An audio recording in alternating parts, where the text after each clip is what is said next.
Doctor साहब मुझे IVF का बोला जा रहा है और ठीक मैं है, कंसीव नहीं कर पा रही हूँ। ठीक है। आपकी अब ट्यूब ब्लॉकेज का मसला आ रहा है, कितना टाइम हो गया आपकी शादी को?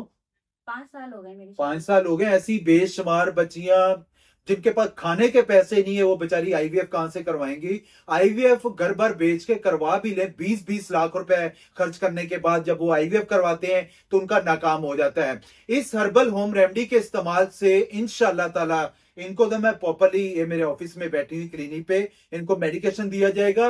उन बच्चियों के लिए जो यहाँ पे नहीं आ सकती हैं, दूर रहती हैं, और वो लेप्रोस्कोपी या स्टेरोस्कोपी या उनको आईवीएफ का बोला जा रहा है, आपकी एक ट्यूब बंद है या दोनों ट्यूबें बंद है या आपकी ट्यूब्स के अंदर हाइड्रोसिल्पनेस का इश्यूज आ गया है और आपको लाइलाज करार दिया जा रहा है, या आपकी ट्यूब रिमूव करने का बोला जा रहा है, या आपको औलाद नहीं हो रही या कंसीव नहीं कर पा रही है, तो आप इस हर्बल होम रेमेडी को इस्तेमाल करें। इंशाल्लाह ताला आपकी ट्यूब भी ओपन होंगी और आप कंसीव भी कर सकेंगी। लेना क्या आप लोगों ने, मेथी दाना ले लेना है, कलवंजी ले लेना है, अलसी के बीज ले लेने, आंवला खुश्क ले लेना है, जहाल अर्जुन ले लेना है, पोस्त हलीला ले लेना है और दमासा ले लेना है। इन सारी चीजों को 50-50 ग्राम ले लें, ब्लेंडर में ब्लेंड करके पाउडर बना लेना है और आधी चम्मच सुबह नाश्ते के बाद और आधी चम्मच रात को खाने के बाद इस्तेमाल करें। इंशाल्लाह ताला आपकी ट्यूब ब्लॉकेज का मसला भी बेहतर होगा और आगे जाके आपको कंसीव करने में कोई दिक्कत परेशानी का सामना नहीं करना पड़ेगा।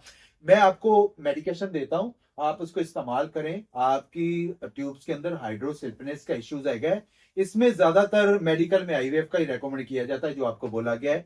तो आप परेशान नहीं हो, इंशाल्लाह ताला आप कंसीव जरूर करेंगे, ठीक है?